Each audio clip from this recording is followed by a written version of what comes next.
नमस्ते दोस्तों, मैं तुषार जैन। आज का टॉपिक है ऑटोमेटिक स्टार डेल्टा स्टार्टर। आज हम ऑटोमेटिक स्टार डेल्टा स्टार्टर की कंस्ट्रक्शन और वर्किंग के बारे में जानने वाले हैं। आज ऑटोमेटिक स्टार डेल्टा स्टार्टर का जो एक्सटर्नल अपीयरेंस है कुछ इस तरीके से दिखाई देता है। आपने यह जो है स्टार डेल्टा स्टार्टर चक्की में, खेतों में, इंडस्ट्री में या वर्कशॉप के अंदर इंडक्शन मोटर के कंट्रोल पैनल के ऊपर देखा होगा। तो इसमें और semi automatic star delta starter में एक्सटर्नली कोई फर्क नहीं होता है। ये दिखने में दोनों भी सरीके दिखते हैं। जो इंटरनल कनेक्शन है इसमें थोड़ा सा सर्किट में इस जो सेमी ऑटोमेटिक स्टार्टर और ऑटोमेटिक स्टार्टर डेल्टा स्टार्टर में चेंजेस होते हैं। तो वो कैसे? तो इसमें जो है सबसे पहले आप देखोगे, ये जो ऊपर में आपको नजर आ रहा है यह थर्मल ओवरलोड रिले है, जो कि मोटर को ओवरलोड से प्रोटेक्शन देने का काम करता है। इस थर्मल ओवरलोड रिले के नीचे ये जो दिखाई दे रहा है इसे हम कहते हैं मेन कॉन्टेक्टर। इस मेन कॉन्टेक्टर में एक मैग्नेट कॉइल लगी होती है। इस मैग्नेट कॉइल को मैग्नेटाइज होने के लिए दो फेस की आवश्यकता होती है, और जब ये मैग्नेट कॉइल मैग्नेटाइज्ड होती है तो तब यह कॉन्टेक्टर ऑपरेट होता है। उस तरीके से यह जो बीच में दिखाई दे रहा है इसे हम मेन डेल्टा कॉन्टेक्टर कहते हैं। इसमें भी मैग्नेट कॉइल लगी होती है और इस मैग्नेट कॉइल को भी दो फेस की आवश्यकता होती है, और यह जो मैग्नेटाइज्ड होती है तो यह कॉन्टेक्टर ऑपरेट होता है। साथ ही साथ इस कॉन्टेक्टर के साथ में ये जो ऑक्सिलरी स्विच नॉर्मली ओपन और नॉर्मली क्लोज स्विच लगी होती है।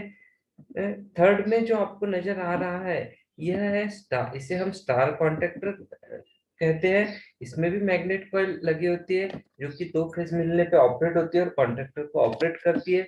साथ में इसमें भी जो है नॉर्मली ओपन और नॉर्मली क्लोज वाला ऑक्सिलरी स्विच लगा होता है। और साथ ही साथ ऑटोमेटिक स्टार डेल्टा स्टार्टर में यह स्टार कॉन्टेक्टर के साथ एक टाइमर रिले लगा हुआ रहता है।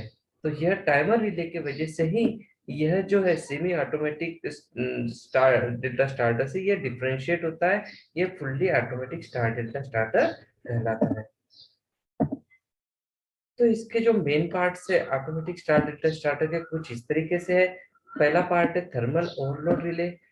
इसमें तीन कॉन्ट्रैक्टर होते हैं। पहले कॉन्ट्रैक्टर को हम मेन कॉन्ट्रैक्टर कहते हैं, दूसरे कॉन्ट्रैक्टर को हम डेल्टा कॉन्ट्रैक्टर कहते हैं जो कि मैग्नेट का और normally open normal close switch के साथ होता है। तीसरे कॉन्ट्रैक्टर को हम स्टार कॉन्ट्रैक्टर कहते हैं जो कि मैग्नेट का और नॉर्मली ओपन और नॉर्मली क्लोज स्विच के साथ में होता है। इसके साथ में टाइमर रिले भी होता है। तो मैग्नेट कॉइल का जो है वह दो फेज की इसे आवश्यकता होती है और 415 वोल्ट लेकर ये मैग्नेटाइज होती है और कॉन्टेक्टर को ऑपरेट करती है। आपको तो एक विषय पता ही है कि जो स्टार डेल्टा स्टार्टर इसका जो पर्पस होता है, जो इंडक्शन मोटर होती है उसे स्टार्ट में कनेक्ट करके सेफली स्टार्ट करना और थोड़ी पिकअप करना, और बाद में थोड़ी मोटर पिकअप हो गई तो उसके बाद में मोटर को डेल्टा में कनेक्ट करके फुल इफिशियंसी के साथ रन करना। यह जो मेन पर्पस होता है यह स्टार डेल्टा स्टार्टर का होता है, जो कि तीनों स्टार्टर में सेम होता है। मैनुअल बोलो, ऑटोमेटिक बोलो या सेमी ऑटोमेटिक बोलो। तो आइए हम जानते हैं इसके वर्किंग के बारे में। मैनुअल स्टार डेल्टा स्टार्टर के बारे में तो हमें इजीली समझ में आता है, हम कंफ्यूज नहीं होते क्योंकि हम खुद ऑपरेट करते हैं, मोटर को स्टार्ट करते हैं और खुद ही अपने हाथों से उससे थोड़े समय के बाद मोटर की पिकअप हुए बाद डेल्टा में कनेक्ट करके रन करते हैं। लेकिन ऑटोमेटिक जो स्टार डेल्टा स्टार्टर होता है यह किस तरीके से एक स्विच को पुश करते से ही थोड़े समय में मोटर को स्टार्ट करता है और डेल्टा में फिर कन्वर्ट करके रन करता है। यह कैसे होता है? तो यह कंट्रोल सर्किट के थ्रू हम सीखने वाले हैं। तो यह कंट्रोल सर्किट का बारे में जाने तो आर फेज है, यहाँ पे वाई फेज है। ये आर फेज के पास में ये जो नजर आ रहा है इसे हम स्टॉप स्विच या ऑफ स्विच कहते हैं जो कि नॉर्मली क्लोज्ड होता है। उसके बाद में यह दो जो दूसरा स्विच नजर है इसे हम स्टार्ट स्विच या ऑन स्विच कहते हैं जो कि नॉर्मली क्लोज होता है। तो इसके बाद में ये जो दिखाई दे रहा है यह नॉर्मली ओपन कॉन्टेक्ट है, और यह जो दिखाई दे रहा है ये नॉर्मली क्लोज कॉन्टेक्ट है, और ये टाइमर नॉर्मली क्लोज कॉन्टेक्ट है। तो इस तरीके से, और यह जो नजर आ रहा है यह कॉन्टेक्टर कॉइल्स है। तो जब हम यहाँ ये जो स्विच है स्टार्ट स्विच, इसे हम ऑपरेट करते हैं तो क्या होता है, ये आर फेज जो होता है ये स्टॉप स्विच से होते हुए स्टार्ट स्विच से होते हुए यह timer normally close switch auxiliary switch से होते हुए स्टार कॉन्टेक्टर को मिलता है। और वाई फेज तो D1 के थ्रू ऑलरेडी मिल ही रहा है। तो स्टार्ट स्विच की जो मैग्नेट कॉइल है मैग्नेटाइज होती है और इस कॉन्टेक्टर को ऑपरेट करती है। तो यह कॉन्टेक्टर जब ऑपरेट होता है साथ ही साथ टाइमर कॉइल भी ऑपरेट होती है। और यह ऑपरेट होने की वजह से क्या होता है, यह जो नॉर्मली S1 जो है नॉर्मली ओपन है, यह नॉर्मली क्या हो जाती है, क्लोज्ड हो जाती है। और S2 ऑक्सिलरी स्विच जो होती है नॉर्मली क्लोज से नॉर्मली ओपन हो जाती है, इसकी पोजीशन चेंज हो जाती है। तो अब क्या होता है, तो आर फेज जो है ये ऑफ स्विच ऑन स्विच से होते हुए ये नॉर्मली क्लोज होगी। इससे सेकंड डायग्राम में हम देखेंगे S1 के थ्रू यह मेन को आर फेज मिलता है और वाई तो ऑलरेडी मिल ही रहा है, तो मेन कॉन्टेक्टर ऑपरेट हो जाता है। और जब मेन कॉन्टेक्टर ऑपरेट होता है तो नॉर्मली ओपन से इसकी जो M1 स्विच है नॉर्मली ओपन से नॉर्मली क्या हो जाती है, क्लोज हो जाती है कुछ इस तरीके से। तो थोड़े समय के बाद में क्या होगा कि जो टाइमर कॉइल है एनसी, यह क्या हो जाएंगी, नॉर्मली क्लोज से नॉर्मली क्या हो जाती है, ओपन हो जाती है। क्या हो जाती है, नॉर्मली क्लोज से नॉर्मली ओपन। और साथ ही साथ हम यह स्टॉप स्विच बटन को भी थोड़े हम प्रेशर इस पे का रिलीज कर देते हैं तो क्या होता है, आर फेज जो होता है ये ऑफ स्विच से होते हैं ऑन स्विच तक तो आता है, आगे जाता ही नहीं है। और मान लो चला भी गया तो ये टाइमर जो है यह नॉर्मली ओपन होने से यह स्टार्ट को एक आर फेज मिलता नहीं है, ये क्या हो जाता है, अनऑपरेटेड हो जाता है। यह अनऑपरेटेड जब होता है तो जो S1 स्विच की जो और S2 की जो पोजीशन है वो फिर से चेंज हो जाती है। तो वो कैसे हम देखेंगे, तो S1 जो है नॉर्मली क्लोज हुआ था ये फिर से नॉर्मली ओपन हो जाता है। और S2 जो नॉर्मली ओपन हुआ था ये फिर से क्या हो जाता है, नॉर्मली क्लोज्ड हो जाता है। तो इसकी पोजीशन फिर से इनिशियलाइज पोजीशन पे आ जाते हैं ये।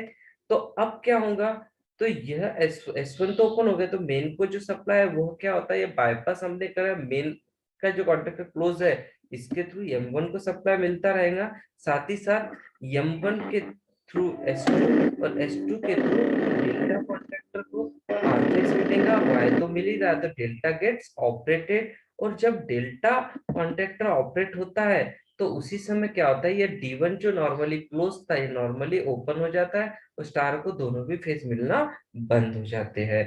और जो मोटर होती है ये डेल्टा में कनेक्ट होके अपने रेटेड स्पीड से फुल इफिशियंसी के साथ रन रहती है। तो इस तरीके से automatic star delta starter induction motor पे वर्क करता है। तो आइए शॉर्ट में हम जानते हैं ये कैसे काम करता है। तो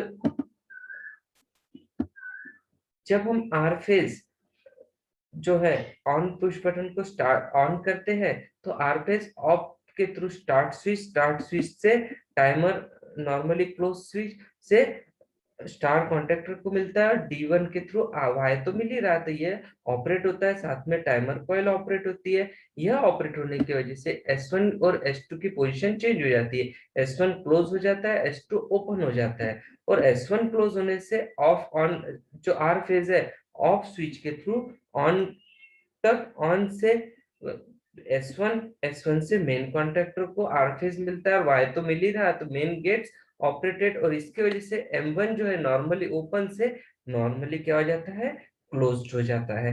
और जब M1 जो है नॉर्मली क्लोज हो जाता है, थोड़े समय के बाद में क्या होता है, ये टाइमर कॉइल जो है यह क्या हो जाता है, ऑक्सिलरी स्विच नॉर्मली ओपन हो जाता है और आर फेज स्टार कॉन्ट्रैक्टर को मिलना बंद हो जाता है। तो जब स्टार को ये मिलना बंद हो जाता है तो क्या होता है, जो S1 और S2 की जो पोजीशन है वो फिर से अपने इनिशियल पोजीशन पे आ जाते हैं। यहाँ पे ओपन से क्लोज और यहाँ पे क्लोज से फिर से ओपन हो जाती है। और S2 जो है यहाँ पे क्लोज से ओपन हुई थी, ओपन से फिर क्लोज हो जाती है। तो इस समय क्या होता है, आर फेज होता है ऑफ स्विच से होते हुए M1 M1 से होते हुए S2 से उल्टे डेल्टा कॉन्टैक्टर को R फेज मिलता है और Y तो मिल ही रहा है, और साथ ही साथ मेन कॉन्टैक्टर को M1 के थ्रू मेन को और Y फेज तो मिल ही रहा है, तो ये दोनों कॉन्टैक्टर ऑपरेट हो जाते हैं रहते हैं। और जब डेल्टा कॉन्टैक्टर ऑपरेट होता है तो ये D1 जो स्विच है ये नॉर्मली ओपन हो जाता है और इसको दोनों भी फेज मिलना, स्टार कॉन्टैक्टर को मिलना बंद होते हैं और मोटर डेल्टा में कनेक्ट होकर अपनी फुल इफिशियंसी के साथ रेटेड स्पीड पे रन रहती है। इस तरीके से आज हमने semi automatic star delta starter के कंस्ट्रक्शन और वर्किंग के बारे में सीखा। ओके।